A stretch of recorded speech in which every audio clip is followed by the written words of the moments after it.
So if you care just a tiny bit about communicating properly in Spanish, you need to learn some accentuation rules.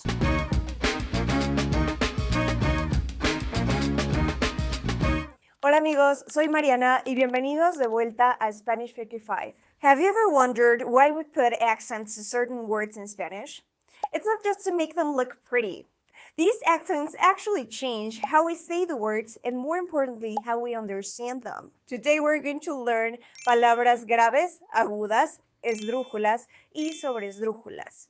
And I promise that it's not as complicated as it sounds. But before we continue, and before you think that you're having a deja vu, yes, we already have a video on accents in the channel. A fantastic video, by the way, by my friend Daniel here at Spanish 85, but his approach is different. Daniel's video focuses more on understanding what accent marks or tildes are in Spanish, and this video is for understanding how to use them in a written way. I'll leave the link to his video in the description box anyway. So let's start with agudas words. These are words where the stress is on the last syllable. And here's the rule. Agudas words only have an accent mark if they end in N, S, or a vowel. So these are the words that you pronounce with the strongest emphasis at the very end of the word. And here are some examples of agudas words. Además, mamás, maní, sofá. Remember, you don't need an accent mark on agudas words if they end in a consonant other than N or S. For example, animal or calor don't need an accent mark. I know what you're thinking. This might sound a little overwhelming, but don't worry, you don't have to figure it out all alone. If you want personalized lessons and help mastering the accentuation rules and so much more, Spanish 85 has expert coaches ready to guide you. So book your free consultation by following the link in the description box. Now let's talk about graves or llanas as they're also called. These words have the stress on the penultimate syllable, meaning the second to last syllable. The rule they follow is simple. If the word ends in a vowel or N or S, no accent mark is needed.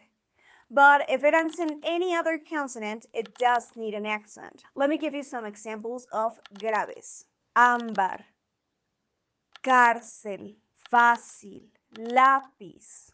Next, we have esdrújulas words, which are a little bit special because these words have the stress on the third to last syllable. But before you stress out over the esdrújulas words, here's some good news. Esdrújulas will always have an accent mark. It doesn't matter what letter they end with. If the stress is on the third to last syllable, you're adding an accent on that word. Let me show you some examples of esdrújulas.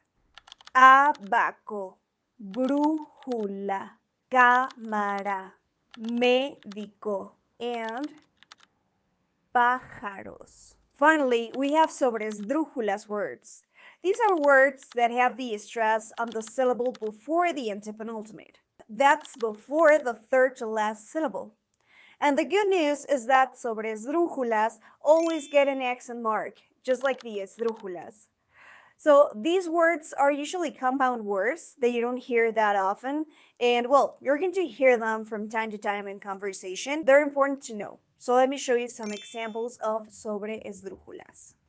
Cayéndoseles, encontrándomelo, jurándoselos, permítasenos, vendiéndoselos. Now, let's put your new skills to the test. So how would you classify these words? Fácil, cámara, pared, sofá, encontrándomelo. Here are the answers. Fácil is a grave word. Cámara is an esdrújula, so you do need an accent.